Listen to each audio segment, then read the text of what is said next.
Yeah, good. I guess first, do you get excited and ready for the fight yet, or given what happened last time, do you wait until Saturday to really feel like it's about to be a fight? Насчет того, что ты уже заряжен, готов к бою, ты уже готов выйти в клетку, или ты все-таки ждешь до субботы, и в субботу уже тогда будешь заряжен? I'm excited, of course. Excited, and I'm excited for the fight.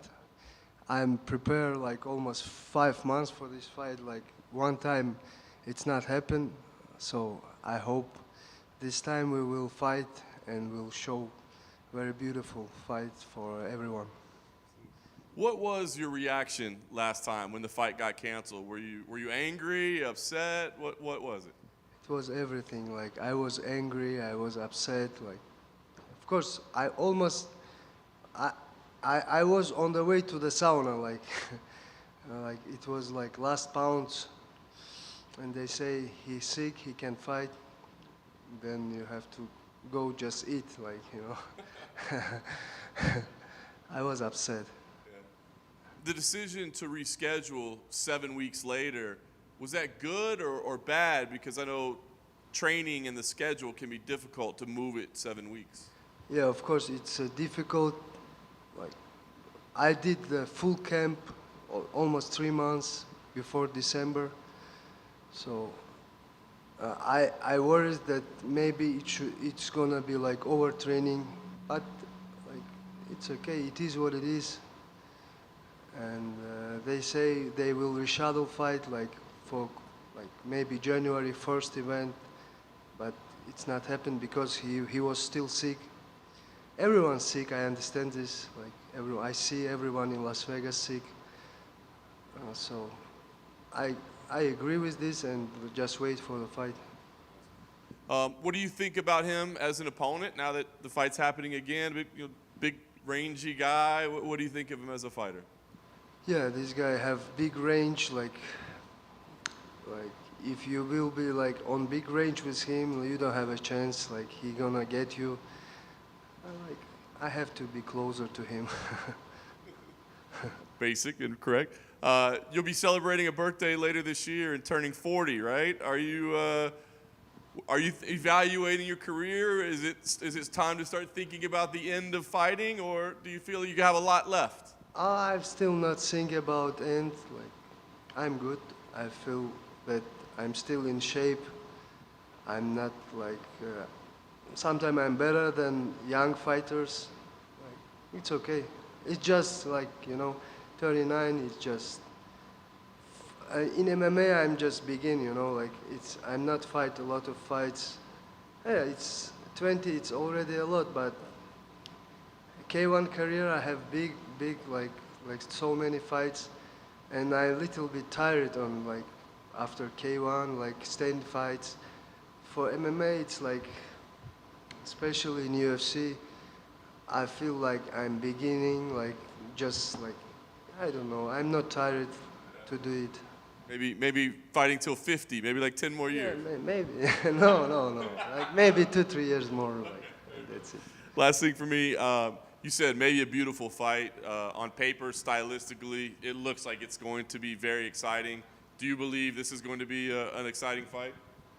Yeah, I believe. Like I see, he will throw a lot of punches. I will do it, same thing. So it's gonna be beautiful.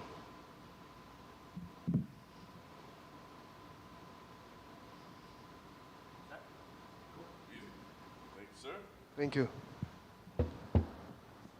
Sorry, I didn't know that's why the first one I just asked normal speed because I didn't know that. Oh no, I would have slowed down a little bit that first question if I knew. Good job.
women, powerful women.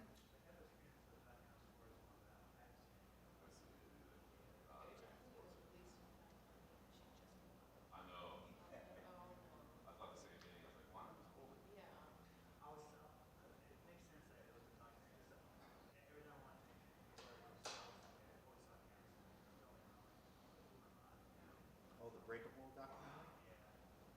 Unbreakable. Now it's Breakable. Technically, yeah. I mean, I thought she might be. That was my pregnant. Is sarcasm she bit. injured? That was the joke. I assumed she was pregnant. I don't know why my brain was just thinking Liz, like pregnant.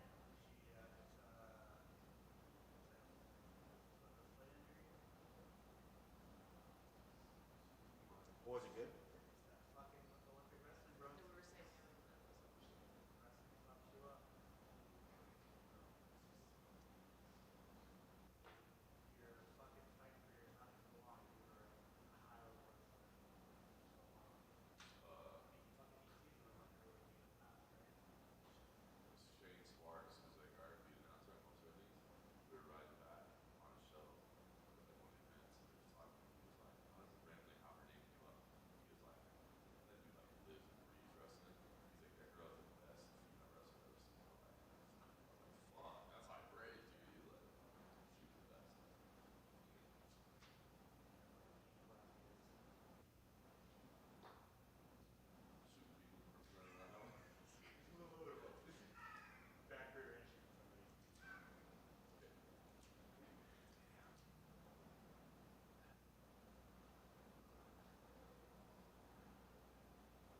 Well, Dana, last time we saw you in October, I know a little bit of a frustrating defeat against a veteran there. I'm just curious kind of what lessons you took out of that matchup.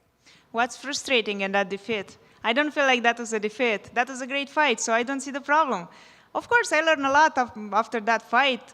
And, facing a fighter like Carolina was great for me and for my experience in my career. So I'm happy that I had that fight. Of course, I didn't win it, and yeah, I was disappointed after. But come on, that was a great experience for me. That's a very mature way to look at it. Do you feel that way immediately after the fight, or does it take some time for you to come to that realization? I think I felt that way right after the fight. I always felt that way. I was never upset or mad that I lost that fight. Like, this is the fight game. You win or you lose.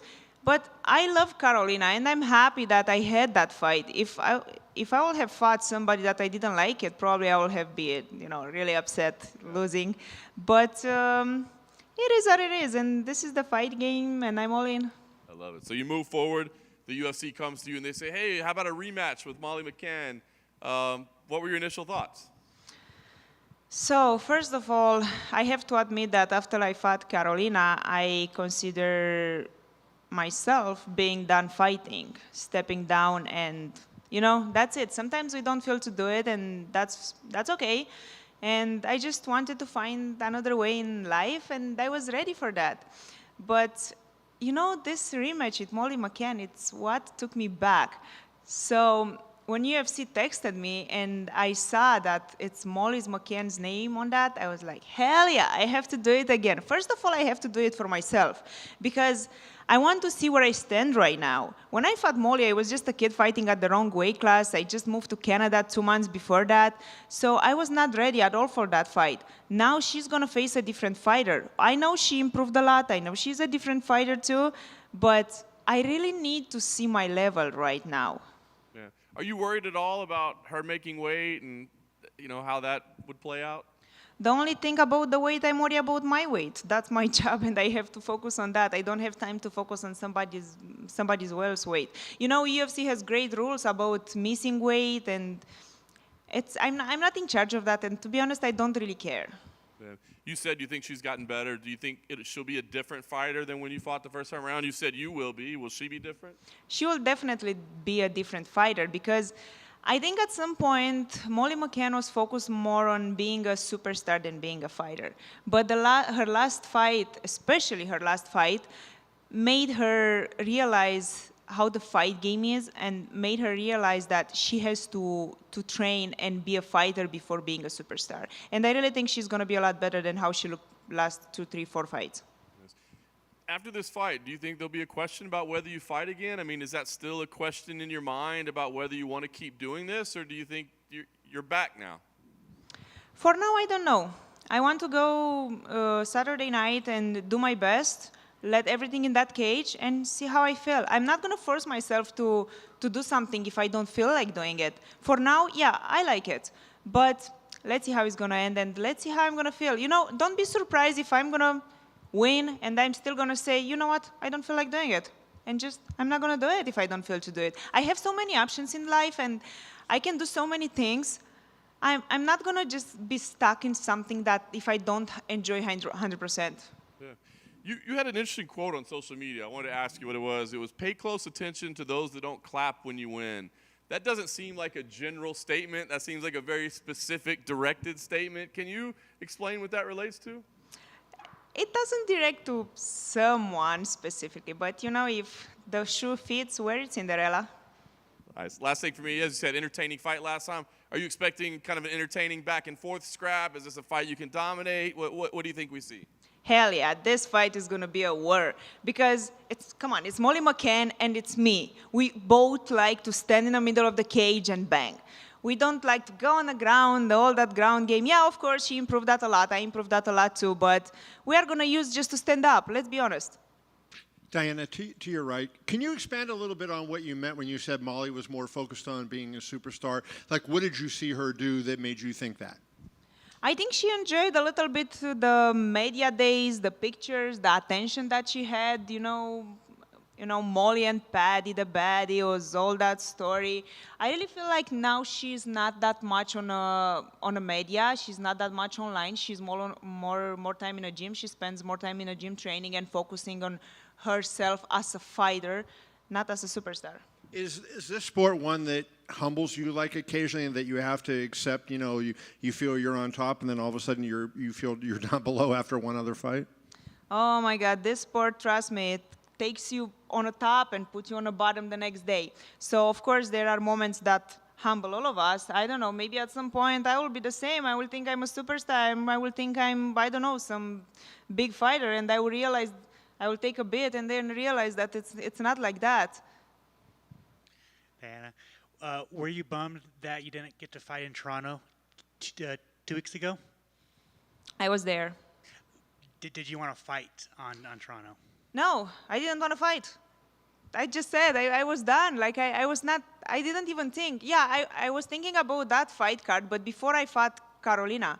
And then after I fought Carolina, I was like, I know UFC is going to come to Toronto, but I'm not going to do it. I'm just going to watch it. No, I didn't even think about that. And I'm not upset that I was not on that card. I was on a crowd. I was watching. I was cheering for the Canadians. I was enjoying the fights. And here I am now. Do you still feel like you have the best hair in the UFC? Can you say no? Can you deny that? Let's be honest. I feel like my hair is getting better and better every training camp, especially, cutting weight, eating healthy. My hair is growing. All right, you win. You win. Thank you.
Where's Dober?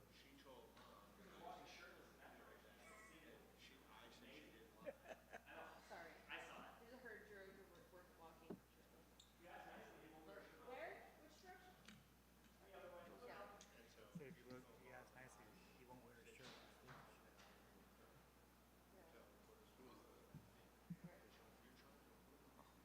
Yeah.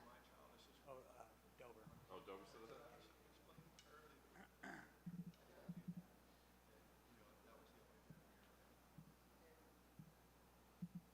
It's difficult when there's a kid involved.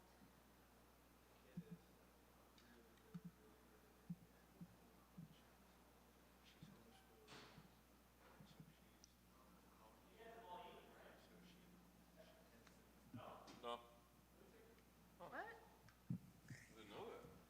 Sorry, Foo's here.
That's the mic. That's it.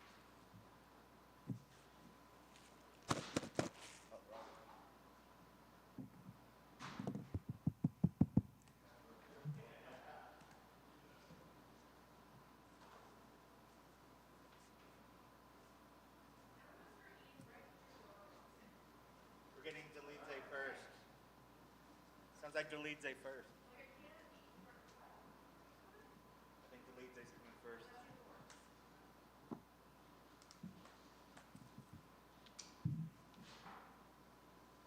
Bring like some heavy weights back here. Oh my god, it smells delicious. The brisket smells delicious. Where did this come from? The yeah.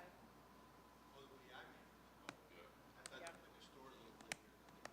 No, they usually make us the first dinner and the media lunch. Right when we got food. I said it, called it.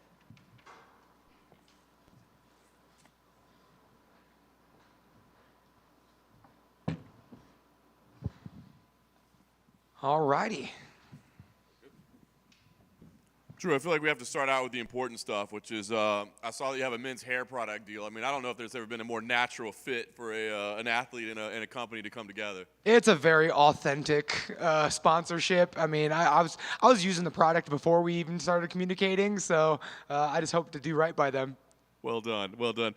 Big win last time out, bonus. I mean, great performance. I guess just how important was that? I know how frustrated you were from the one previous, so how important was that to go out and just have a performance like that?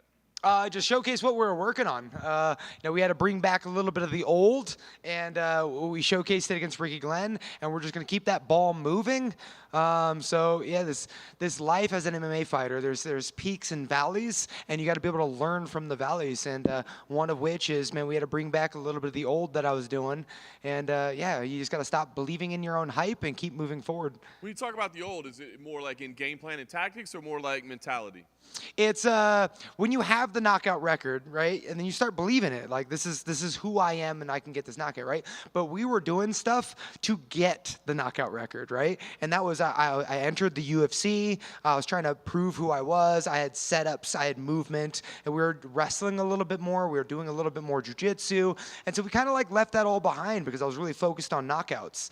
And against Ricky Glenn, we brought back the setups, and really I was ready to engage in some grappling with him. But we didn't get to showcase that, So in camp against Moicano, we started working on the grappling again, the setups. Like we started with that old Drew Dober trying to prove himself. I love it. So yeah, I wondered about that because I've seen how you've embraced the record. I mean, as you should. That's a pretty incredible accomplishment in a deep division. But is there a danger of don't lean too far into that, where I got to go out there and I have to get a knockout to extend the record. I have to do that because it seems like when you hunt it, that's when it becomes more difficult. Well, that's what I did against Favola. I mean, I just went in with that that gunslinger mentality of I'm just going to hit him harder, and it just didn't work out well. And unfortunately, MMA is just it's not the place where you can just have those mentality and have those mistakes, and it gets showcased in such a large setting. So Favola showed that I needed to brush away that mindset, get back to the old, and now I'm back to that proving, right? I got to prove who Drew Dober is, regardless of what record is relevant. Nice. Well, you got a big platform here, right? Co-main event, ranked opponent. I guess talk to me about just kind of this opportunity and what this matchup means to you. Yeah, I mean, the opportunity to fight a guy like Moicano, who's equally as vicious, violent, and he's a gamer, fighting guys like Jose Aldo, Korean Zombie, took RDA in 9 days' notice. The guy's a monster, and these are the fights that excite me because I know he's going to bring out that in me as well, and it's going to be bloody, it's going to be violent, it's going to be fun. I mean, a smile on both our faces, and these are the fights and the moments that I want to be remembered. Nice. Dad life still an adjustment, or have you got the routine down now? I know balancing work and family is kind of tough sometimes. I mean, I don't think you'll ever find stasis and balance as a parent. But it's such a beautiful and humbling thing, and I just look forward to getting my job done and over with every single day so I can be home with her, and I look forward to put Moicano away so I can get back home to see my daughter, and actually, truthfully, my daughter's going to be at this fight as well. That's awesome. That's awesome. Last thing for me, big win here. Are you thinking forward? Are you looking forward? Is Michael Chandler still an option? Because I know he's still kind of lurking out there and seems not knowing if he has a fight or not. What's the plan after you get this big win? I mean, I think Chandler's going to hold off for that Conor fight. Who wouldn't? I mean, we all want that red penny night and whatnot. But for me, it's whoever's available as soon as possible. I don't know how Saturday's going to go. I might need time to get healed up, but if I don't, I want to get back in there. My objective is to have more fights, not the special fights. And I'm the type of guy that I'll fight unranked fighters. I'll fight whoever, whenever. I mean, I'm like the new Donald Cerrone over here. You just throw me in there. We'll get the job done. So 2024, I'm looking to fight 4 times. Whoever's available. If you want me to say some names, I know we got Dan Hooker, Fazeev, Jalen Turner up there. All 3 would be some fun fights, but some are injured, some aren't available. We'll see who becomes available when it's time, and I'll be there. Drew, to your right, you referencing taking all those fights in 1 year. Cerrone had that issue where the 1 year he won, I think, 5 fights, and then he fought in December, and it kind of led to his downfall. It was maybe too many fights. Is there ever a point where you have to slow yourself down and say, I can't just be back all the time. I have to let my body heal and my mind, rest? Right. I mean, I think that's the underlining, the subtext to me trying to fight as often as I can, because I do treat my body responsibly. I do respect my body, and that's why I get better with age. At 35 years old, I feel so much better than I did at 25, and it's all correct in decisions. And so when I'm trying to fight as often as possible, meaning I'm going to treat my body right, I'm going to prepare correctly, I'm going to hopefully have simple fights, and then, my goal is to be a peak athlete as many times as I can this year.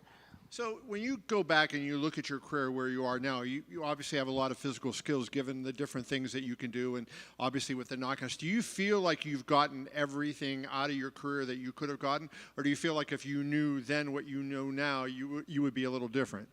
I mean, if I knew then what I do now, then it would be different. I mean, my 30s has taught me so much, and I'm still learning, and I'm still getting better, and that's why the fights are showcasing that.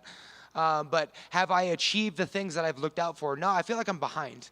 I think that I've always wanted to achieve more. I want the name fights. I want the fights to be remembered. The title is cool and everything. I'm still always going to be fishing for that gold, but I just want fights to be remembered. I want fights to live in infamy, and fights like a Michael Chandler or Dustin Poirier, Charles Oliveira. These are the fights that I want to put my name next to, and I want them to live forever. When you talk about fighting for the title, right? I mean, what is it going to take to get you? Because there's some people between you and the top. What do you think it takes you to get your name in the conversation? Where now it's realistic after a fight to say, hey, I want Makhachev or whoever's the champion. I mean, I'm going to be honest with you guys. I was thinking about this last week, and these rankings and the titles and the #1 contendership and the BMF title, all that stuff. It really is just timing. It's who's available in that moment and who's able to take that opportunity. And I try to stay ready for every single opportunity. But when you ask me the question, what is it going to take to get me there?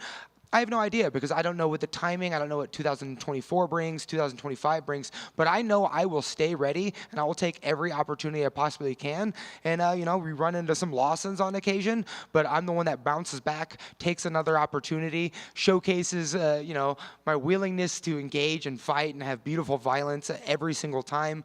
So, yes, I'm going to keep fighting the bigger and better fights, hopefully get a main event, more eyes on me. But I'm not looking for that simple path to the title. I'm looking for that violent and memorable path to whatever gold takes place. Violent, I love it. Last thing, you referenced before, you learned some things that you know now that you didn't know before. Can you give us one specific thing that really has made a difference in you? Patience. It's it's something I had to learn in my older age, just being an intelligent fighter and not just piss and vinegar.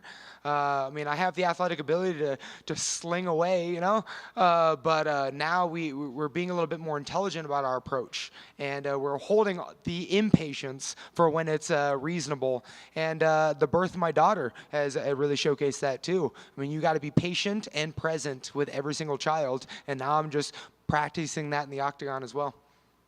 Hey, Drew. What's the Daddy Dober schedule? Obviously we know that training camp is grueling. It takes a lot out of you, but how do you take time? Do you train in the morning and then go see your daughter afterwards? Obviously your partner has a lot to do with this, right? So what's your, how do you deal with it?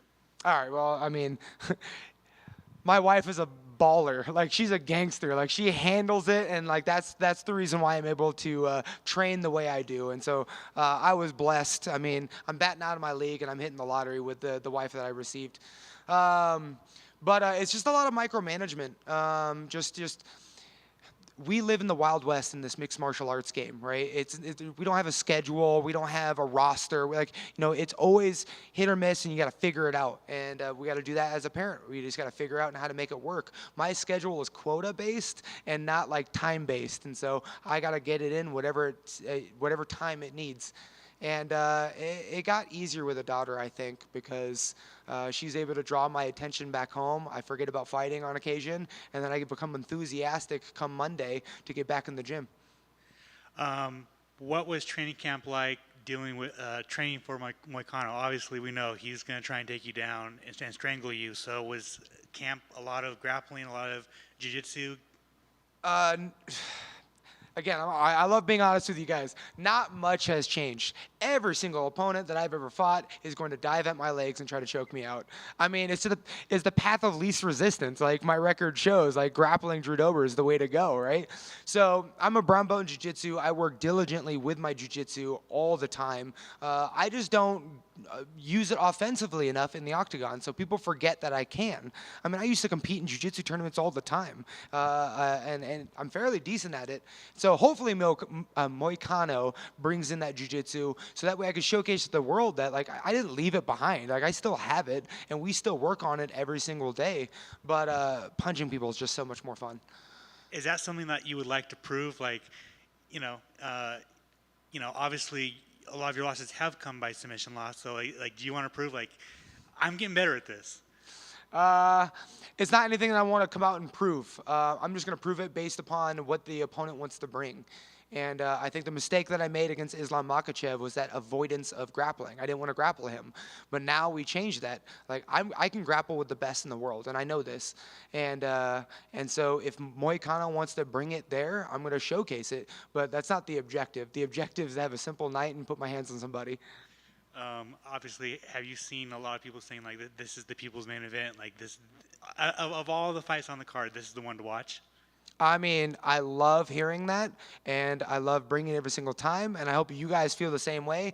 Every time I step in that octagon, I want that to be the people's main event. I want to be the featured bout in the prelims, the featured bout on the main card. Like I want to have that exciting fight, and hopefully carry that BMF title someday. And then finally, you say you want 4 fights this year.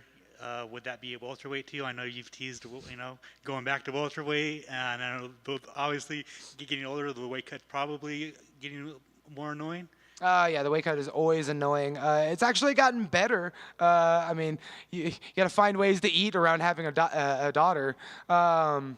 But I'm just stuck between weight classes. I think I'm a prime 165er, and there's no 165, so I'm too small for 70, too big for 55. I think it's just an opportunity based. I already said I'd fight RDA at welterweight, and so. Who knows? But as of right now, I mean, I'm the KO king in the lightweight division, and we're going to keep that string going. And, man, when I get tired of lightweights, we can move up to welterweight and have fun with it. But as of now, as sucky as it is, we'll continue making 55. Thank you so much, guys.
It's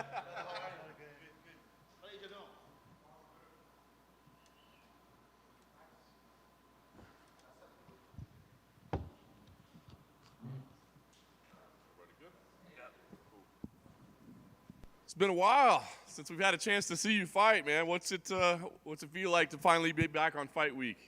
What's up? What's up? Man, it's awesome. You know, I was missing the fight week, and now here we are. Just have to make the weight, do the obligations, and fight. Has it been tough to live the money Moicano lifestyle if you're not making any money and getting to fight? Yeah, it's tough, right? 1 year without fighting, but still having the same bill. So it's time to collect some checks Saturday. I love it. What was the process like for you to heal up and to get back? Was it challenging for you, or how did it go? No, not really. The way I see things, I think everything is easy. You know, for me it was easy. Like I got hurt, but I have to do what I have to do. I recover, and now I will fight. So, last year, even though I was not fighting, last year was good for me, for sure. Yeah. What was good for you about it?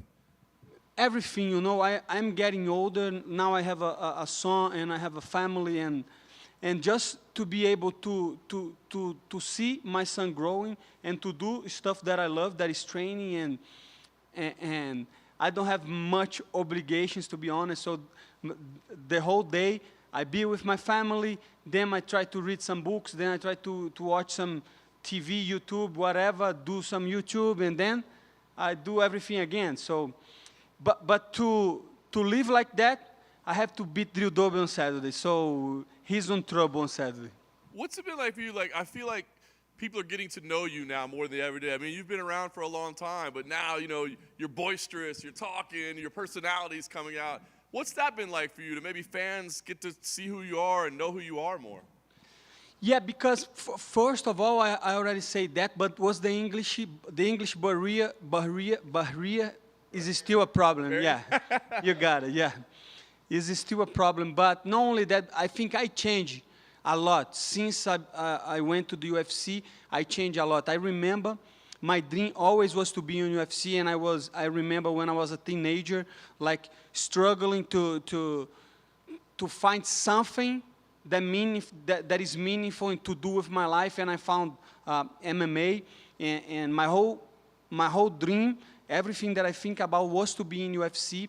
So I didn't care about fans, I didn't care about media, I didn't care about money, I didn't care about anything. But as I get to be older, I start to realize that this is just a business. If people know you, they will support you, because people are going to know Moicano. Some people not gonna like, some people gonna say I'm cringe, but another people will say, that guy nice, you know, because he doesn't speak English, but he's trying to communicate. I want to support him, I want him to win, and that's bring the money too, you know, that's bring the money. And that's why we have some champions that people love and other people that people don't love, if you know what I mean. So in the end of the day, I start to learn about business, economic stuff like that, and I decided I will try to speak my mind, and have been, it's working for me, not only in UFC, but in life too.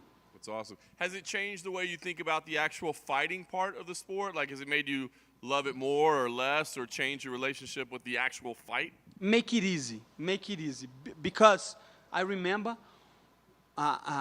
when I lost my first fight to Brian Ortega, and I remember even before that, through my whole career, I always thought that this was like a gladiator shit, you know? I always thought in my mind, if you lose a fight, that guy probably could kill you in a street fight. So every time that I went to a fight, I say, if he beat me, he killed me. So honestly, every time that I step in the cage, I am thinking, if I lose, I'm dead, so I'm not gonna lose. But then I lost my first fight, and that was terrible for me, because I spent 6 months, maybe a whole year, thinking about that and feeling sad and feeling bad. And of course, I don't want to lose, but now I see that as a business. You know, it's a way to make money. It's a way to provide my family. It's a way to make a living of it. It's a way to learn about life too, because if I don't have to work a 9-to-5 job, I can learn a lot of stuff, you know? My whole point was, before, I just think about fight. Now, I think about life and other stuff too, but that helps me with fighting because in the end of the day, I love to do this, and I'm glad that I will do on Saturday. That's awesome. Great answer. Drew Dober, what do you think about him as an opponent? Obviously a dangerous striker. I mean, you fought some great guys, though. What do you think about him as an opponent? You say it all. Dangerous guy. I'm not taking easy on him. I don't think it's an easy fight, but I think I'm better than him. I think I'm more well-rounded. I think I can strike with him on the feet. Probably he has more power than me on the hands, like right knockout artist. But in the end of the day, I think I'm even better than him on the striking. And again, not disrespect to him, but I will beat him on Saturday. That's awesome. You win that fight. I mean, like I said, it's been a long time away, but that would be some big momentum, right? I mean, so do you start like calling people out and talking about rankings? And I mean, what's the plan? I don't have any plans, to be honest with you. Last time I didn't have any plans. I will try to speak my mind as always. So it really depends how I finish the fight, how the fight goes, what happened, who is interviewing, you know, who is on the mic. And I have to wait because I don't have anything planned. That's the last thing for me. You know, you said it. You think you're just a little bit better and you'll get it done. But as you play this thing out in your head, on paper, it looks like it's going to be a pretty action-packed fight. Like, it should be a lot of fun. Are you expecting it to be a battle and a lot of action out there? Of course, of course. Drew Dober has been in this sport for a long time. He's known by his knockout power. He's known to be very aggressive. And I am known to be smart, you know, to be very technical. But I never give up. You know, like last time that was here in Vegas in the Apex, I fought Rafael dos Anjos in 4-day notice, and I didn't give up, and I'm never giving up because, like I say, still on the back of my mind, if somebody beats you, they can kill you. I don't want to die. I have a son. I have a life to live, you know. A lot of fights have happened in your division since you've been gone. I guess, what do you think of the division right now? It's exciting division. A lot of good new fighters, a lot of prospects, you know, and I think the lightweight is changing. Now we see Tsarukyan on the top 5. Now we see Benoit Saint-Denis fighting Poirier. So I think UFC wants new blood on the division. He wants another characters and people from another world, from other places than America. So I think as a fan, I like to watch, especially lightweight division. If you were a matchmaker, who would you book Islam to fight next? That's a good question. Let me see. Me personally, I would put the winner of Max Holloway and Justin Gage. Why? Because the history. Max Holloway, I always say that. I am a huge fan of Max Holloway, the things that he accomplished in the sport, the whole model that he is. And obviously, Gage, for me, was supposed to be the #1 because he beat Dustin with a beautiful knockout. So for me, personally, who wins the fight should fight for the belt. You know, as somebody who came up from featherweight to lightweight, there's been a lot of criticism that Max is just going to get destroyed by Justin Gaethje because he's a featherweight going up to lightweight. Do you agree with that? Or, you know, as someone who's come up the division, like, what are your thoughts on that? Maybe. Who knows? This is MMA. Listen, I know everybody likes to talk about who's going to win, who's going to lose, but it's MMA. Everything can happen. I would never count Max Holloway out because he has a lot of chin, like he can't take a punch. We saw that against Dustin Poirier. But at the same time, I don't think his frame, even though he always had problems to make 155, I don't think his frame. Look, Charles, for an instance. Charles, before, when he was 145, he was really small. He was not big, like you see, like not a lot of muscle and stuff. But throughout the years, now he's a big 155. And I think to Max Holloway, he should like have time, take certain fights, like work on his exercise program and stuff to be in the same frame. Today, he's not the same frame as Justin Gaethje and Islam. Islam is huge. Other guys are huge, but Max Holloway is special. He was one of the few 145 fighters that can go to the lightweight and like become a champion. That not a lot. Even like we saw Volkanovski and even Topuria. I don't know if he go to the lightweight, he will be champion. I don't think he has the, because it's the frame, right? It's the size. Tall, you have to be tall to fight this lightweight. So, like I say, I can see him beating Gaethje, even though I don't think he's the same size of the other lightweights. Gotcha. Thank you for that. I want to ask you about, learning English. There are some Brazilians that won't learn how to speak English or kind of refuse to. Yeah. Why do you think that is? Is it just hard to do it, or is it fighting is already enough to worry about?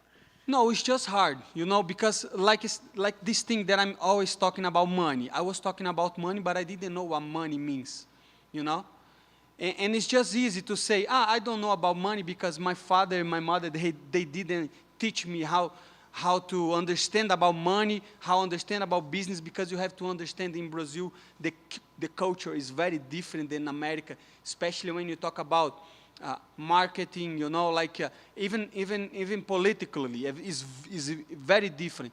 So I think like English, money, politics, everything, you have to spend a lot of time to learn, And we as a humans, we don't like to do shit that we don't are good.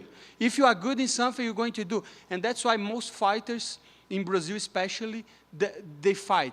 Because usually when they are teenagers, they are troublemakers and they like to fight, and then they fight the gym, and it's a process, But to get a guy that don't like to fight and make him a fighter is very hard. It's the same with English. If you don't like to study, I think the human beings are lazy by nature.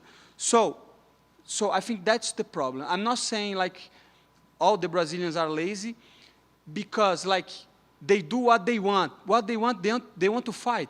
But you have to learn about all the stuff, and I'm realizing that because I was lazy as fuck when I was young. Lazy as fuck. I regret that, because every day is a blessing. Every day you can learn something new. Everybody can improve yourself on every aspect of the game. In the end of the day, this is what I'm trying to do every day, be the best version of myself in English. I'm not up there yet as a fighter, as a father, So I have been thinking about this stuff a lot lately. Gotcha. And then finally, when someone talks shit to you on Call of Duty, what do you say? Do you talk shit back? You say, dude, I'll beat your ass. Not really, because I cannot keep it up, If they start to talk shit, I start to talk shit, and they say, that motherfucker doesn't speak English, and I don't say, and I don't know how to speak back. So it's a matter of time, so I can put them on their places, But nowadays I have to stay quiet and focus on the game, and focus on the English, and focus on the fight game. But 5 years from now, my English will be perfect, and all my skills in life will be even better. Thank you so much.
Se ajuste.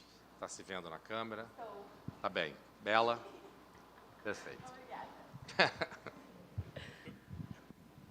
Natalia, 4-0 now in the UFC, ranked in the top 10. I guess, I mean, is this still a surreal experience for you, or what does it feel like, what you've been able to accomplish so quickly? Natália 4-0 no UFC, 4 vitórias e 1 derrota. Olhando para um top 10, como é que tá isso para você? Ainda tá uma experiência surreal para você? Tá na posição que você tá? Como você quiser. So I am so happy for this. I have been working all my life for this, and I am living a dream, and I am here to be the champion, and I am working to achieve this. The 2 years that you had to wait to start your journey in the UFC, did you ever lose sight of that dream or ever start to feel like maybe it's not going to happen for me? Os 2 anos que você teve que esperar, não sei se foram 2 ou 3, ele falou 2, 2 anos que você teve que esperar para começar essa jornada. Você olha para trás e fala assim, puxa, agora valeu a pena isso? Yeah. All the time I think about it because when I was living the hard moment in my life, I asked a lot, Jesus, let me live my dream, Jesus. And now I am here living this, and I am so grateful for Jesus. And I love working with C. I love know a new person, and this is fantastic for me. Awesome. Well, another big fight for you here. Give us your thoughts on Viviane as an opponent and the challenges that she presents for you. Mais uma grande luta para você aqui. Pensamentos gerais sobre a Viviane e o que ela apresenta de ameaça para você como oponente. So she is a strong fighter, and she has a great grappling, and it is experience girl, and it is a hard challenge for me, but I am working, I am training a lot for giving my best in February 3. Are you the type of athlete that wishes you didn't have to face other Brazilian opponents, or have you just realized there's so many of your countrywomen in the rankings, there's really no choice but to face all the Brazilians? Você é aquele tipo de atleta que fala, pô, eu não queria ter que enfrentar uma brasileira no caminho para chegar lá em cima, mas eu entendo, ou você é aquela que já fala assim, poxa, tem tantas na nossa divisão, a gente domina tanto que no final das contas vai ter que enfrentar. So I don't want to fight against one Brazilian fighting, because I know about us difficult to be here, and but it can happen because he was in UFC, and I am here, and I don't like to fight against Brazilian fight, but it is just can happen because in the top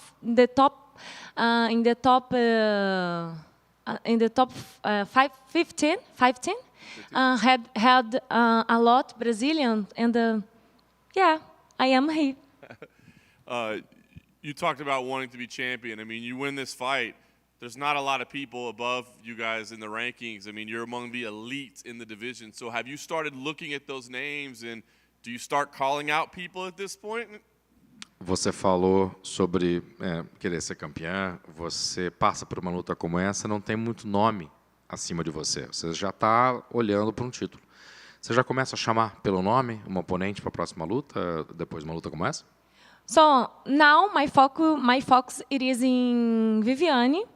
And I need to win this fight, and after I will think about it, because in my focus now it is in her.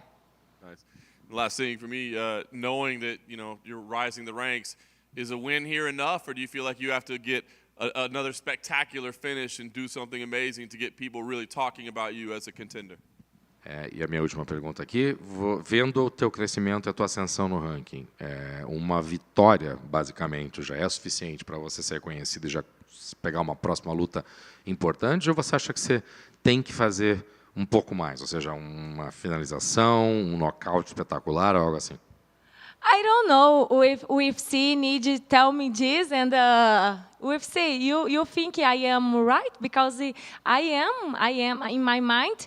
I think I am really because I working a lot for this, and I am here to be the champion, and the guys can believe in that. Natalia, this is a quick one from me. With the UFC going to Brazil in May, do you hope to fight there, or do you kind of think like, you fought your entire career up until the UFC in Brazil that you want to fight outside of Brazil? Uma pergunta rápida minha, com o UFC indo para o Brasil em maio, você pensa assim, poxa, seria uma oportunidade muito legal de lutar no Brasil, ou pensa assim, pô, lutei minha vida inteira no Brasil mesmo, agora é hora de lutar em outros lugares do mundo? So I wanna fight in Brazil because I love my country, and I have a dream to fight I have a dream to fight in UFC in Brazil, and I talk about this with my coach, with my team, and I am thinking about this. Thank you. All good? Thank you.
Hello, everybody.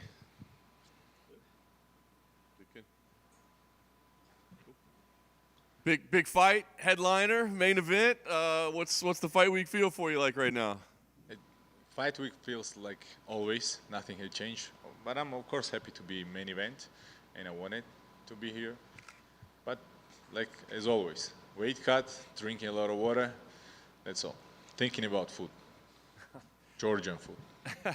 We always think about, is there added pressure? Is there added moment? Does it feel like a different fight? You said it's just like every other fight week, but is it different, or is it truly just another fight week? I will tell you what's really different. It's too much, I will not say too much, a lot of media, starting from yesterday. And that's definitely the difference between other fights. Does it make it hard? Because everybody wants to be at the top, right? And then they get the opportunities, and they realize all the responsibilities that come with it. Does it change? Do you start thinking, maybe I don't want all this? No, of course no. It is, there are a lot of things. Who knows me very good, they know how I'm thinking about MMA, what part is MMA in my life, but a lot of people doesn't know about it. But I accept the rules of the game, and this is part of the game. We need to do this. We need to do this for us, for our organization, to promote the fight, and I'm here to do it. What was this last year like for you, right? Like not getting to compete and having opponents fall apart, and you were desperate to get matchups. I mean, how challenging was it for you? Well, challenging, that maybe a little bit disappointing, but still, it's like I said, it's part and the rules of the game. It's happening like that. I'm accepting it or not accepting it. I'm accepting it. It is how it is. Everything what destined to happen, it will happen, and that situation doesn't change me. But like, of course, I wanted to fight more, but UFC was offering me good fights. Let's say that also. But opponents were pulling out. Nothing. I'm good. You're calm about it now. Were you calm about it as those things were happening? I mean, are you that understanding in the moment, or do you get pissed off and upset and angry? I was thinking about time what I'm losing, yes. About things what I could do, because I have also a lot of things going on in my life, and I'm achieving other sides of my life. But, you know, like I told you, I understand what will change if I will be upset. What will change if I will be mad? Nothing will change. I'll be mad. That will change. That's all. Nobody will care. Well, you finally got this fight. What was your thoughts when this was the name that was given to you, and kind of what challenges he might present for you?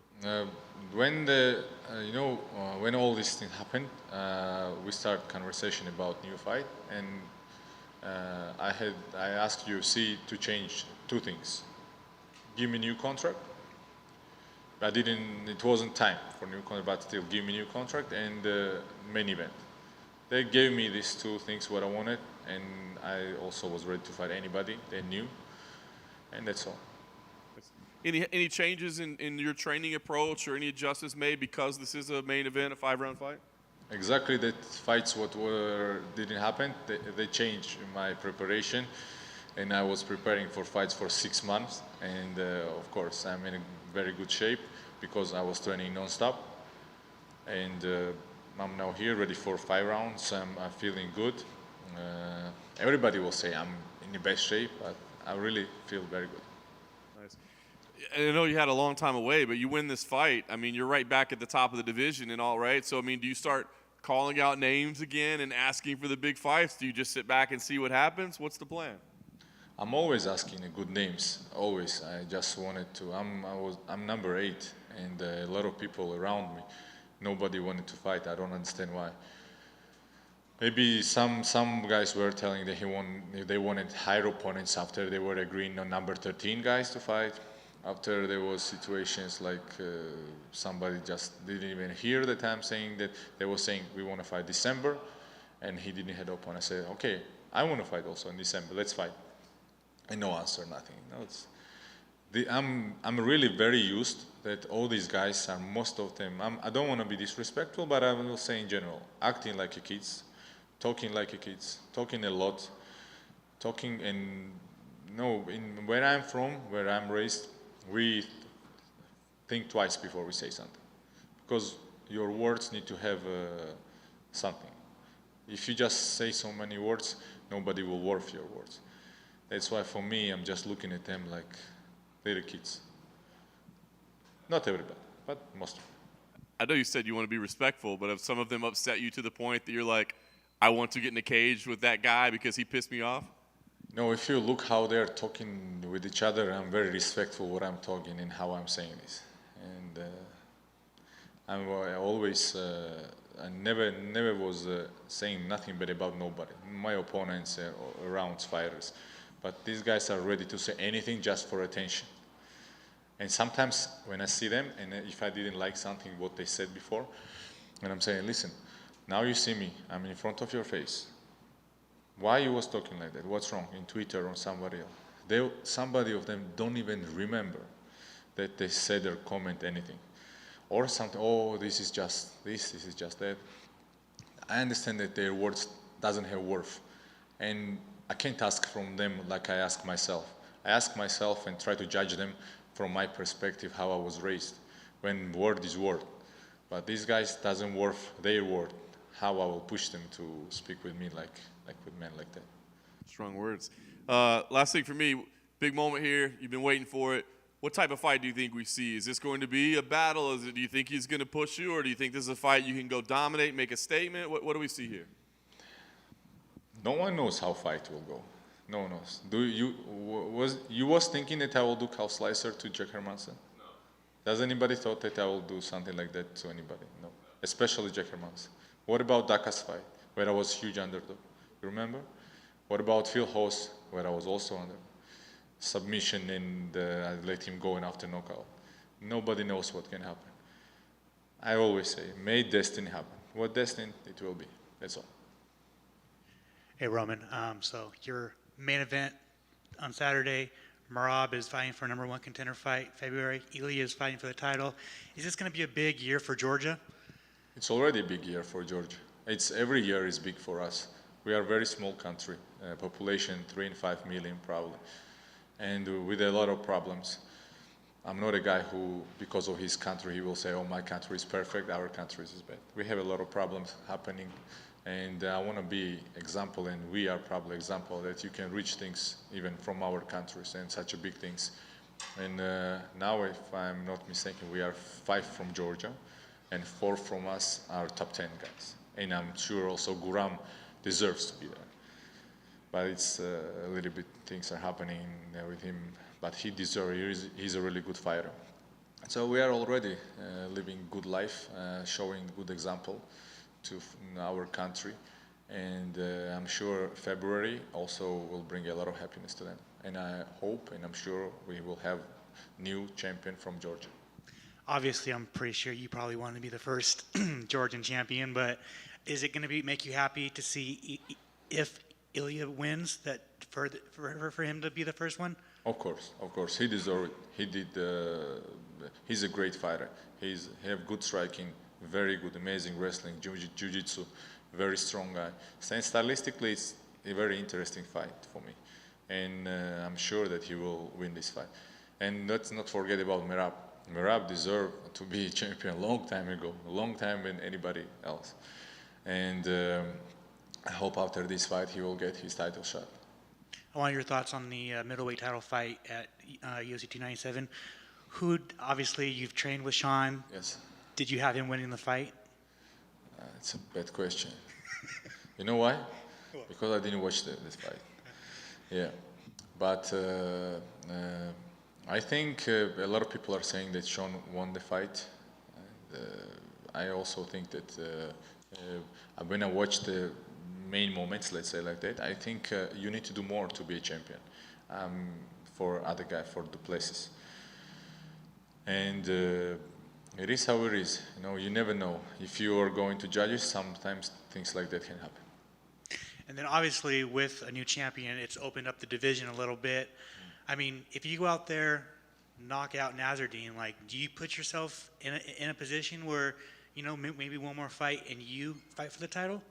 If you remember how Sean got his title shot, he fought Nassourdine after he fought some guy out of top 15, and he got title shot. That's why I don't like to make like predictions and conversations like this. Will be what will be. I'm ready for anything. That's all. This is organization, and you know, rankings nowadays I think doesn't do nothing. Look Hamzat, why he's in top 15, who he win from 185, why he need to be here, and a lot of others to how they move sometimes guys up and down. That's why I don't think ranking shows anything. There is organization, UFC, and UFC will decide what they want to see, what fight will sell more, better, or less, and that's more important probably. Do you personally see this fight as like a #1 contender fight, or like just a contender fight? What do you want me to say? Big words and to say yes, it's #1 contender fight? No, I'm not that guy. I'm sure here will be somebody who will start conversation talking like that, but it's a good, interesting fight. And I think after this fight we can get higher top 5 opponent. Definitely, we deserve. And let's see what will happen. Nobody knows. Thank you. Thank you very much. Nice. Thank you.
Randy, obviously we thought we'd get to see you in December. That didn't work out that way. I guess just want to ask you, I mean, was that an easy decision for you to make, or was it a tough one that people had to talk you into? How did that all go down? A little bit of both. I was sick, so obviously I want to fight. I'm trying to fight through it. Coaches are there to kind of keep you from yourself sometimes. So, the typical stuff. I want to go. They're like, no, you put in all the work. You feel like, damn, you wasted all that work, wasted all that time, wasted all that money into going into a camp. But we made it happen, so it was all good. Afterwards, it worked out. It made sense for me to not fight, because if I fought, I wouldn't have looked good. So. Afterwards, I think you were like, hey, give me Michael Chiesa instead. You were trying to change up the matchup, right? Was that a fight you wanted? Or? Yeah, it's not even I was trying to switch up the matchup. I just figured I wasn't going to get to fight Muslim because of Ramadan, and I didn't think I was going to get a quick turnaround. So I was just like, I wasn't really hearing nothing back. So I said, you know what, Chiesa's been in the rankings. It's a guy that's been not very active in the rankings, you know what I mean? And I think that fighters should have to fight, you know what I mean, to be in the rankings and prove yourself, So if you're not fighting, how long can you not fight and still be ranked? So I figured, you know what, me and him could maybe mix it up, Yeah. So when they came back and said, no, let's put this one back together, were you disappointed, excited? What were you thought? Nah, listen, I just want to get in there and scrap. For me, I wanted to fight, and he wanted to fight as well. So, I wasn't really disappointed. I was just trying to get another fight, and I think that I should be fighting upwards and moving forward into the rankings, given my track record. So, I was just trying to fight up. Yeah. 7-week move, I think, on it. Was that ideal? But like you said, you don't want to waste time, but you want to fight, or was it a challenge to kind of get healthy again and continue training? Like, what did you think about the schedule? It was a quick turnaround, but I did what I needed to do. We went through camp. We took a week or two to kind of figure out if that's something we wanted to do, if my body was going to respond right. It responded well, and so we're here. Nice. So I guess you prepared for him twice now. What do you think of him as an opponent? Obviously, he has a very unique style and can be exciting. I guess, what do you think of him as an opponent? I think he's tremendous. I think that explosive guy. You know what I mean? A lot of the newer people don't really know much about him, but I know what's up. I've been watching him for a while. He was ranked 12 at one point. Dangerous guy. Doesn't matter the age or anything like that. Doesn't matter. I think that he's still the same guy that he's been, and someone that I have to take extremely serious. I think he's dangerous. I think it's a tough fight for me. Yeah. He was here earlier and said he respects you a lot, and he's like, your frame is insane. He's like, I know I can't stay at normal range or I'm in trouble. So are you expecting him to be, just crazy aggressive and trying to press forward on you? Yes. Yeah, I do. I expect him to come throw the kitchen sink at me, but we're prepared for it. I love it. You win this fight. I think it should be an exciting fight. Mm-hmm. As you said, you were eyeing the rankings. Is that kind of the next focus? Is like, hey, the next one's got to be a ranked opponent? I mean, you tell me. What do you think? I think it makes sense. It makes sense. Like at this point, like what are we doing, right? What are we doing? I mean, absolutely. I think it doesn't matter. Whoever's in the rankings, I think I should be next up, either in the rankings after this or fighting someone in the rankings after this. But I got to focus on this dude first. So once I get past him, we'll take care of that. Absolutely. Last thing for me, as you said, maybe some people aren't familiar with the style or what have you, but it is exciting. Yours is exciting. On paper, this looks like it's going to be exciting. Is that kind of what you're expecting out of this matchup? I'm expecting him to bring everything that he brings. He brings a fast pace, explosive punches early on, explosive kicks. And I expect me to just do what I do. You know what I mean? Wherever it goes, I want to show that I'm the better fighter, whether it be stand-up, whether it be on the ground. It does not matter. I'm looking to go in there and dominate.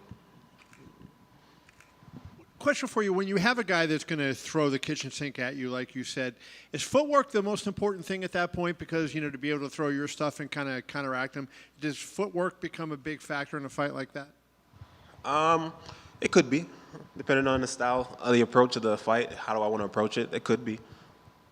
When you look at him, and if he's going to put that pressure on you, what's going to be the key for you to get your distance where you want it to be and be able to get your stuff off when you have that much pressure? You want me to come in here and tell you exactly what I'm going to do? Is that what you're trying to do? Why not?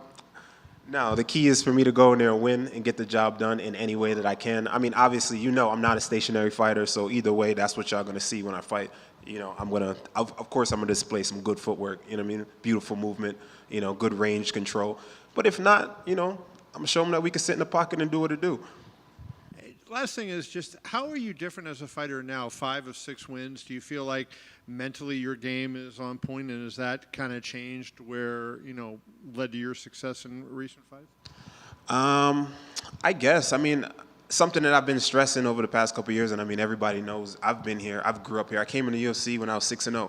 I was a baby, man. I was not ready. I threw me in there, and it was sink or swim, and I swam. I swam my ass off, and I'm here, and I'm growing, and everyone got to see me, they saw me trip up along the way. They saw me have success, normal, right? And, so there's a ton. I'm just I'm a different guy. I'm a different animal completely. What is the confidence thing like? Because I'm sure at the high level you guys are at, the confidence comes and goes at different times. As you were making your way and you're finding, hey, I can do this, I can compete with these guys. Like, is there any moment when it was like, aha, I know I'm good enough to beat anybody in this division? For sure. There was a moment, and it oddly enough, it didn't happen in a fight. It started to happen in the rooms, in the practice rooms. It's that the guys you get around and the performances that you have in the gym, not performances, but you're training and the guys are pushing you. You're taking, you're doing better in the room, you know what I mean? And guys are pushing you, and your day-to-day grind, you're able to manage training better. You become more of just a professional all the way around. And then my confidence comes from the preparation, you know what I mean? That in turn gives you the confidence, So just being in the rooms with some killers, man, and just holding your own, that's really it. Hey, Ryan, just a quick one. What's the best video game that you played last year? Last year? Oh, man. Bro, I played mad games. I played mad games. Lately, I went back to PUBG. I've been playing PUBG. But last year, damn. Multiplayer or a single player? Single player, multiplayer, whatever you... Damn. I revisited Last of Us, been playing Last of Us. I don't know, man. I just been revisiting old games. So I went back to PUBG. I've been playing PUBG. Forza, back on Forza as of late. When I stream, I know y'all know I stream on Twitch, but when I stream, I don't game. So everybody else is asking me about games. When I game, my game time is like my time. I'm chilling, you know what I mean? When I game, I don't want to entertain or talk to anybody other than maybe my friends online, but when I'm streaming, I'm just chatting about whatever, fighting and all type of shit. But games, I just use that as like my time away from everything else. But Forza, PUBG, Rainbow Six, what else? As far as storyline games, I like games that you make a decision and it changes the outcome of the game. That's one of my favorite things because I make all the wrong decisions. So, like 12 Minutes, that was a fun one. I play a lot of different games, man, a bunch. Thank you. Yeah. All good? Thank you.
Nassourdine, kind of a weird year for you last year. You know, you have a loss, but then the guy becomes a champion. You have a no contest. I'm just curious kind of what the year was like for you.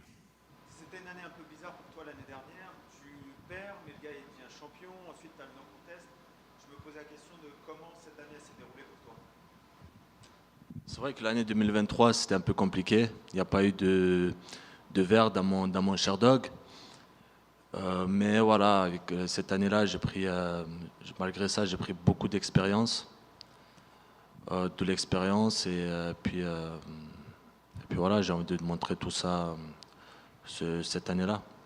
It's true that 2023 was a pretty complicated year, but you know, I gained a lot of experience, and I wanted to serve me well on the Saturday and to show how much I get better during this year. Nice. Well, worked out. You're in a main event again. I'm curious, is it easier this time around, or is there anything you learned from last time that kind of helps you be more comfortable in this one? C'est cool, tu es encore une fois dans un main event. Je me posais la question à quel point le dernier main event ça t'a servi et comment tu te sens cette fois-ci. C'est vrai, c'est mon deuxième main event. Le premier, ça m'a beaucoup servi. Auparavant, je n'avais jamais fait de 5x5. Donc j'ai fait 5x5, j'ai pris énormément d'expérience. Et cette fois-ci, c'est comme si la vie, l'UFC m'offrait une seconde chance. Et j'ai envie d'aller et la saisir. Yeah, it's true. It's my second main event. Last time it was the first time I did a 5x5. It's like the UFC and life gave me a second chance to shine. So I want to take this chance and shine on Saturday. Very nice. Roman as an opponent, he's had a weird year too, that he was missing a lot of fights, but I guess what do you think about him as a fighter and what challenges he presents to you? Roman aussi, il a une année un peu bizarre où il y a pas mal de combats qui se sont pas faits. Qu'est-ce que tu penses de lui en tant que combattant? Qu'est-ce que je pense de lui en tant que combattant? Très bon combattant. Très bon combattant. C'est un ancien 93, poids lourd, je crois. Donc on sait qu'il sera fort physiquement, très physique, très bon sol. Et on est content d'avoir cet adversaire pour ce combat-là. So what do I think about him? I think he's a really good fighter. We know he's going to be very strong because he was a light heavyweight. So very good fighter, and I'm very happy to go against him. Nice. With a win here, you're still in a very good position in the division. So are you thinking about rankings and where you stand in the division with a win here? Est-ce que tu penses à ton rang, ton classement dans la division? Est-ce que c'est quelque chose qui est important pour toi? Oui, bien sûr. Bien sûr, le classement, c'est très important. C'est plus une fois que tu es dans le top 10, top 5, on va dire, tu es légitime à la ceinture à tout moment. Et mon objectif, c'est la ceinture. Et donc, le top 10, pour moi, c'est très important de rentrer dans le top 10. Yeah, of course, the ranking is very important to me. Once you got into the top 10 or the top 5, at any point you can fight for the belt, and the belt is my goal, my main focus. So I want to be there and be able to fight for the belt. All right, so last thing for me, we've seen some great finishes from you. We've seen some decisions as well and lengthy fights. What do you think we see here? Is this thing destined to be a back and forth battle, or can you do something dominant here? On a vu de ta part, on a vu des belles soumissions, on a vu des beaux KO, on a vu des décisions. Qu'est-ce qu'on peut s'attendre à te voir faire ce samedi contre Roman Dolidze? Un peu du tout. Ça peut aller dans tous les sens. Comme tu as dit, je suis un combattant complet. Donc ça peut jouer au sol comme en striking. Donc voilà. On Saturday, it can go everywhere. I mean, it can go on the ground, it can go on the striking. It can go before the decision with a finish. It can really go anywhere. What were your thoughts on the main event of UFC 297 between Strickland and Duplessis? Qu'est-ce que j'ai pensé? C'était un très beau combat.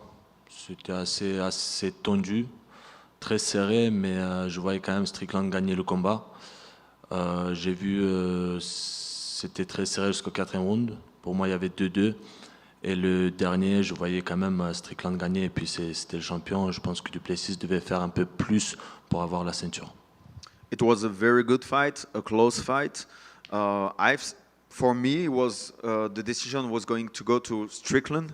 The reason why it was 2-2 on my card, going to the final round, and because Strickland did the job on the 5th round, I would have give the decision to Sean Strickland.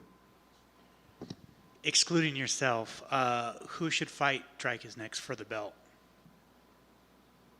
Si on ne te compte pas toi, qui devrait combattre Duplessis pour la ceinture au prochain combat?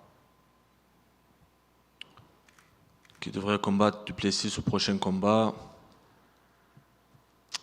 Je pense à Adesanya. Adesanya, une seconde chance pour Adesanya. Quand même, il a été plusieurs fois, il a défendu plusieurs fois la ceinture UFC. Donc, je pense qu'il mérite sa chance. I think Israel Adesanya should be fighting for the title. He's been defending his title for a long time. He was the reigning champ, so I think he deserves it.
probably the middleweight right now, you know?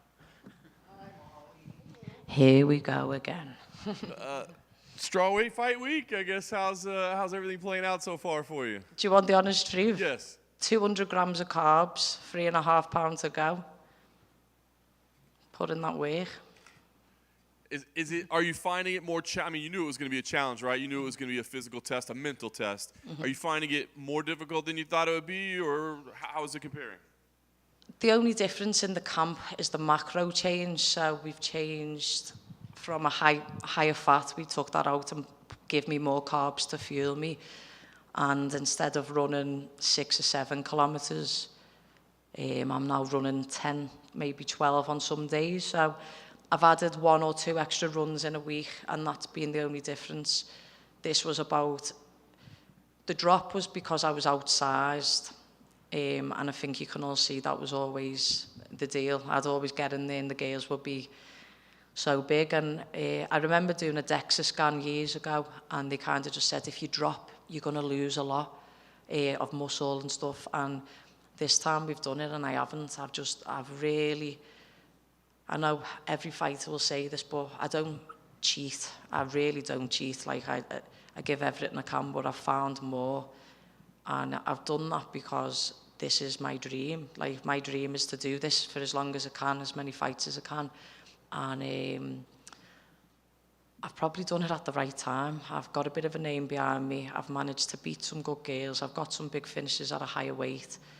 I've gone away, perfected my craft, dropped the weight correctly, made weight, or making weight safely.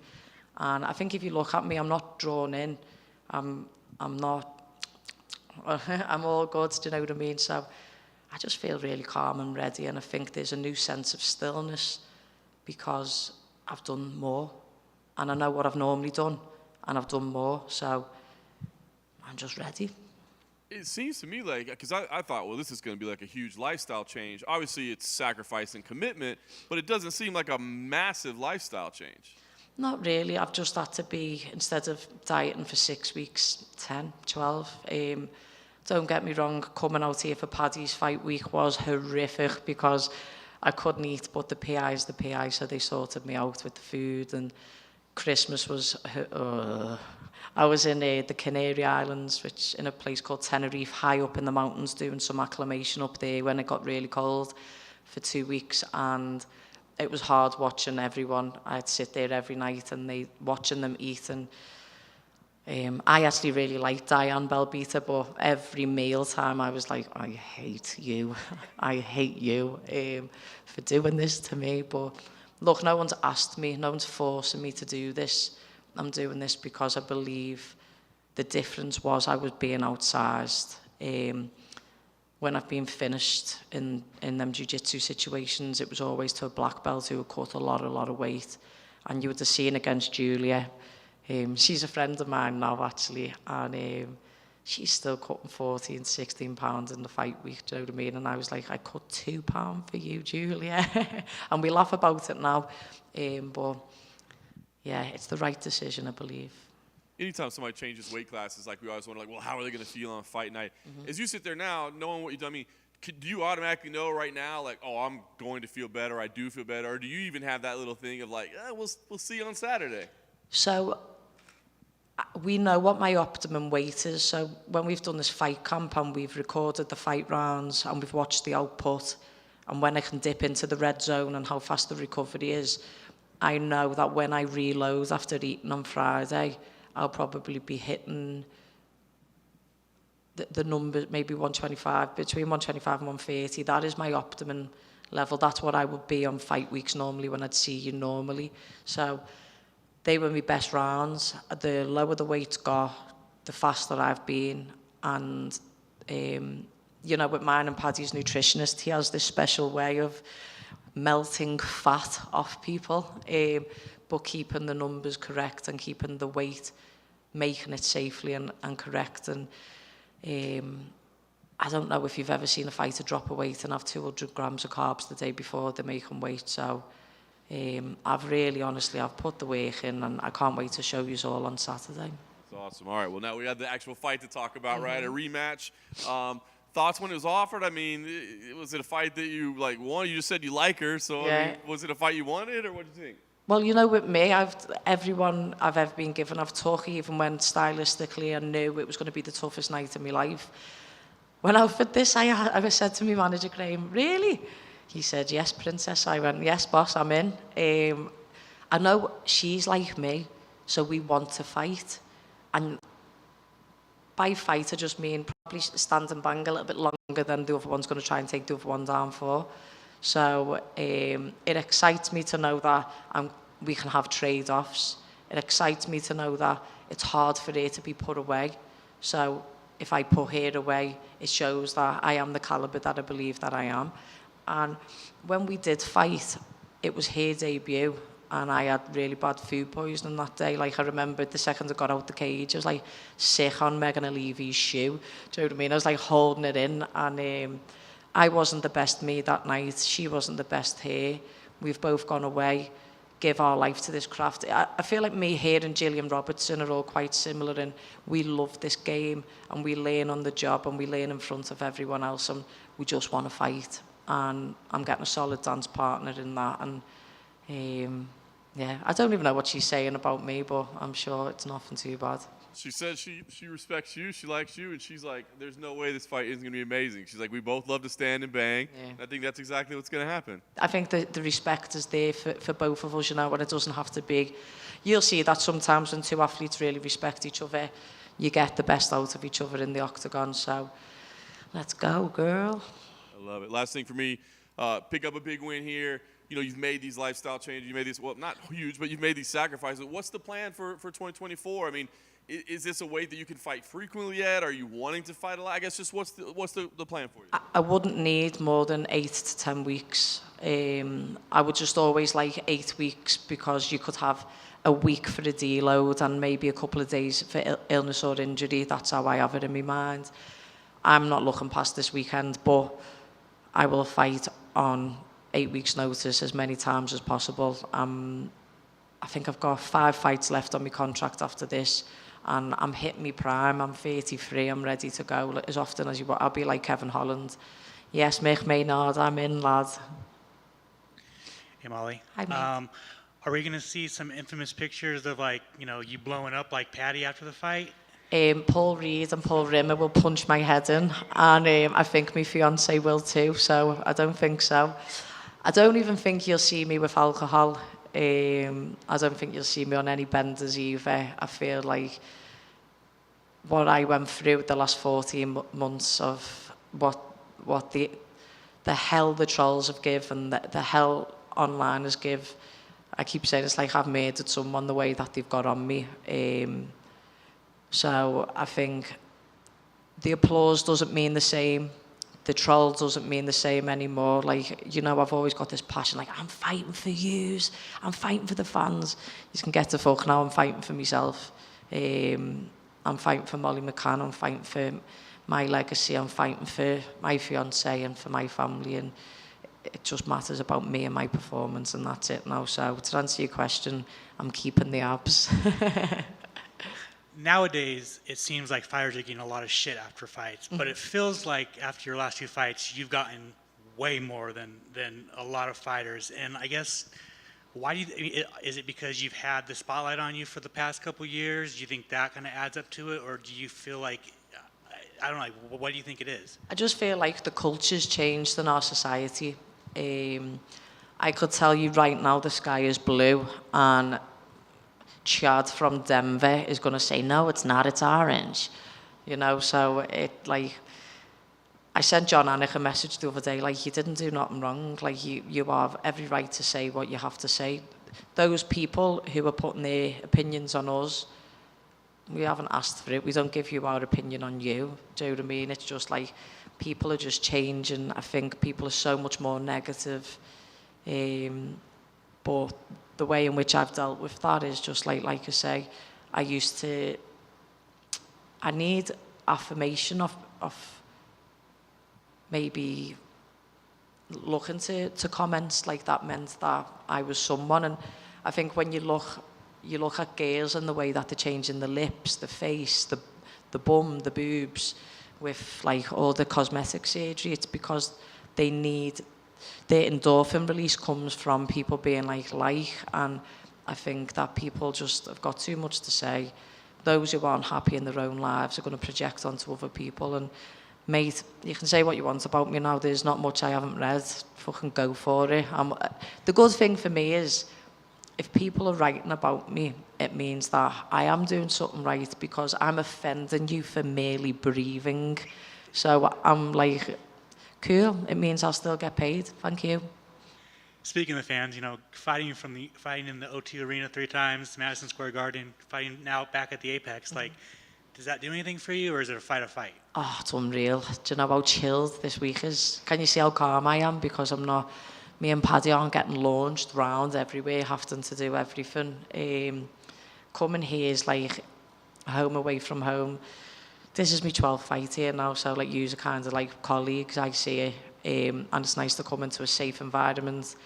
This would be the first time my mum has come to America, first time that she's going to be able to watch me in America. So I'm not losing in front of me ma, that's for sure. And then finally, you know, you competed in Polaris in November. Obviously, you were very emotional after that win, because I think you were, you know, trying to prove to shut people up. How good did that win feel?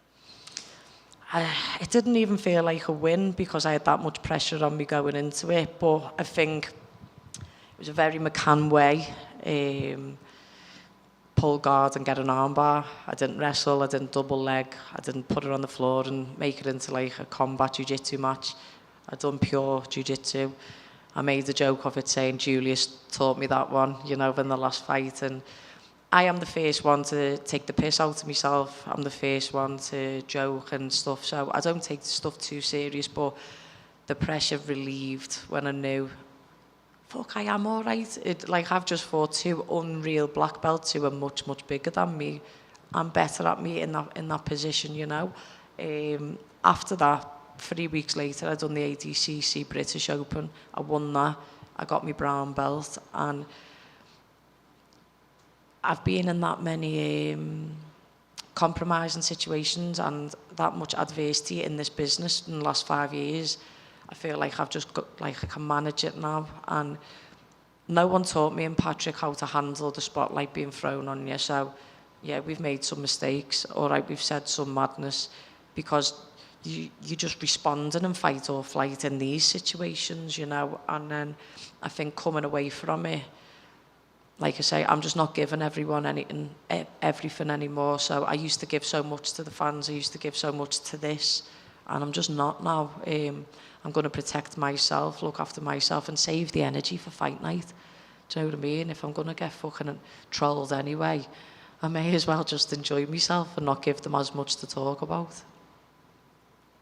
At 115, is it like lean meat Molly McCann, or I've been telling everyone I'm just a slice of mortadello now. I mean, you're with me, lads. Look how much weight you've lost. Me, you, Eddie Hearn, and Dana White. We'll be doing 3-day fasts together soon, won't we? Yeah. When I was a boxer, when I was like 16, they used to call me the Machine, Molly the Machine McCann. But I feel like I'm built off being a meatball. I've got a restaurant called Polpetta, which means meatball in Italian. I don't think that's leaving me, like, but yeah, maybe I'll put a caption on saying, right, give me a new nickname. We'll see what we are now. I'm all for the mortadella. I love some mortadella. I love that.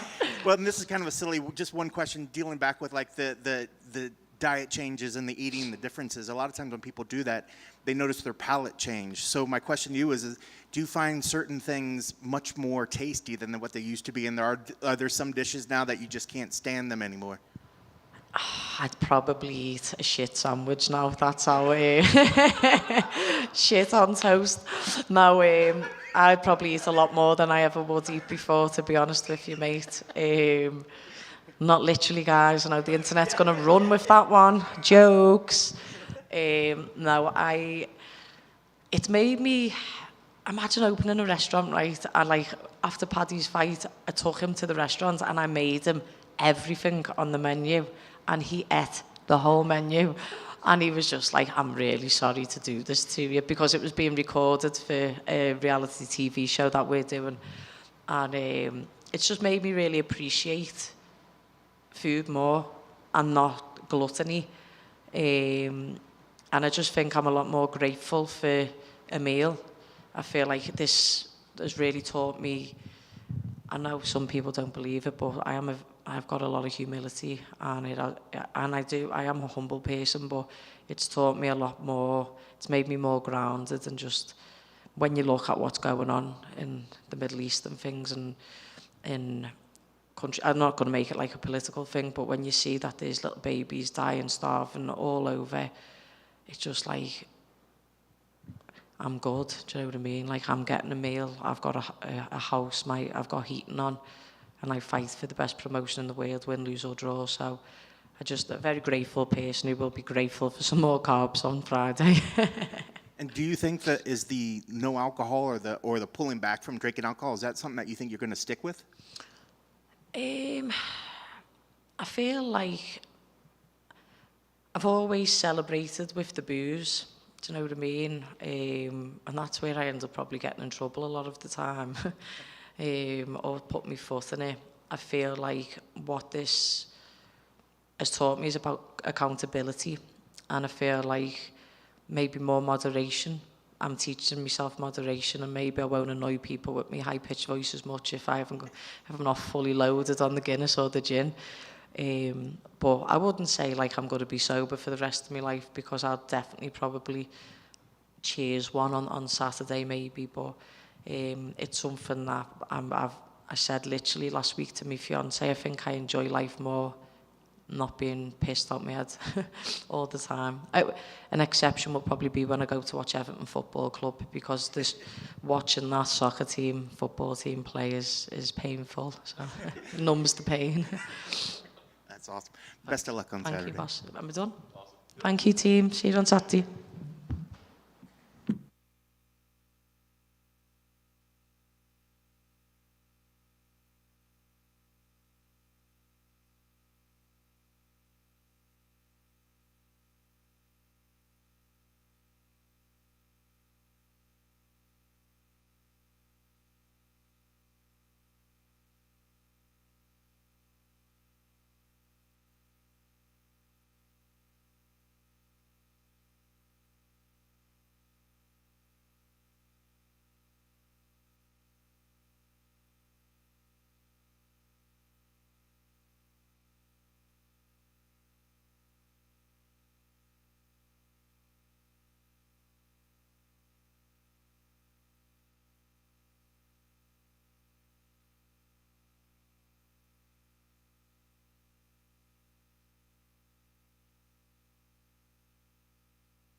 Se aproxime. Aí. Viviane, I see a big win for you in October. I'm just curious, like, how important it was to get another victory and just kind of get back into the win column. grande vitória tua em outubro. Quanto foi importante vencer e agora começar uma nova jornada? Realmente, em outubro eu fiz uma grande luta contra uma atleta muito dura, né, Jennifer Maia, e fiquei muito feliz com a minha performance, né, porque foi tudo aquilo que eu planejei, eu e minha equipe, que a gente planejou durante todo um camp e consegui aplicar isso na luta de forma eficiente e continuo com esse pensamento, né, focado em só evoluir. First of all, very happy with the result and against a tough athlete, Jennifer Maia, and very happy with the fact that everything that we planned and were set out to do, we were able to implement in the fight. So we continue with that mentality, myself and my team, that everything that just to put into practice everything that we trained for. So that's what we want to continue to do. Nice. Obviously, you've been fighting the best of the best in the division. Now you get Natalia Silva, who's kind of a new name to the division. What did you think when she was the opponent presented to you? Você já lutou contra as melhores das melhores e agora você pega uma Natalia Silva que está vindo aí como prospecto, com o pessoal, né, com os olhos ali. Como é que você se sentiu quando você viu ela como adversária? Realmente, eu só peguei casca grossa, né? Aqui no UFC não tem para onde fugir. E a Natalia Silva não vai ser diferente, né? Uma atleta que está vindo de bastante vitórias, uma atleta habilidosa, que vai trazer muitas ferramentas ali para que a luta seja ainda mais interessante, né? Para que a gente possa fazer uma grande luta no sábado. Yeah, I've only got some tough cookies out there, no cupcakes. And when I saw the name, I know it's an athlete that's coming off of victories. It's tough, and it makes the fight more interesting. So we can put on a show on Saturday. She's been very impressive thus far in her career, but she hasn't fought the top of the division the same way you do. Do you feel the experience of fighting the high-level competition that you have will provide a big difference here? Obviamente que ela veio de boas vitórias e boas apresentações, mas ela não lutou contra o nível, o calibre de atletas com que você lutou, especialmente no topo da divisão. Você acha que essa experiência, essa tarimba de ter lutado contra as mais difíceis te ajuda, no caso, para lutar contra ela? Com certeza, né? Já estou no top 10 já tem bastante tempo e isso foi me lapidando, né? Me consolidando ainda mais dentro da categoria, fazendo com que eu ficasse ainda mais sólida, né? E isso vai ser um problema para a Natália, né? Porque ela vai ter que passar por mim, vai ter que passar por uma grande pedreira que eu sou. Yeah, this allowed me to actually get better and to shape myself throughout this. I was forged through this, and through this gauntlet of athletes. So I've gotten better and I've gotten better every time, but the level of competition that allowed me to, and I've been in facing the top athletes for quite some time, which makes me a very tough challenge for Natalia. She's going to have to face there's going to be a bump along the way. You know, you've had a couple of setbacks, as we talked about, but you're still number 7 in the division right now. So, I mean, do you feel like maybe people need to give you a little bit more respect and realize that you're still a part of that top of the division? Você, por conta de um revés ou outro que teve, você ainda assim se mantém no número 7, você pensa, pô, será que eu talvez mereça um pouco mais de respeito? As pessoas às vezes descreditam, porque eu estou sempre lá. Eu estou onde eu estou porque eu tenho nível para estar onde eu estou. Sim, né? Acho que o meu pensamento é sempre estar melhor do que a luta passada, né? Então, as lutas que eu fiz sempre foram lutas muito boas, muito duras ali, onde eu pude mostrar para que o porquê que eu estou ali, né, na categoria, o porquê que eu estou no top 10. Então, e eu só tenho a evoluir, né? E eu estou evoluindo, estou mostrando isso dentro da categoria. Yeah, I think that I've always had very hard-fought fights and always showing, first of all, the thing that we try to do is actually to get better. With every fight, you train to get better with each fight and for every next fight. I've had very tough fights, very tough challenges, and some hard-fought fights to show why I belong there. And I think this has been an opportunity. I've shown people why I belong in the top of the division with the athletes that are there. Last thing for me, I guess, when you play this thing out in your mind, is this one of those tough, competitive, hard-fought bouts, or do you feel like maybe this is a bout where you can show that she's not quite ready to face the top of the division like you just yet? E a última pergunta do John, sobre aquilo que você falou, você acha que essa vai ser uma daquelas lutas duras que você já fez no passado, ou vai ser uma daquelas lutas para falar assim, olha, Natália, você não está pronta para estar onde você está ainda? Isso a gente só vai ver, né, no sábado, mas pelo que ela vem mostrando dentro da organização, acho que ela vai trazer muita coisa ali, muita ferramenta para que a gente possa mostrar uma luta interessante para os fãs. Well, we're only going to see that on Saturday, but I think that for everything that she's been showing, she's going to show some skills and some tools that are going to combine to show to put on a good show for all the fans that are watching the fight on Saturday. All good? Good. Cool. Thank you, guys. All right.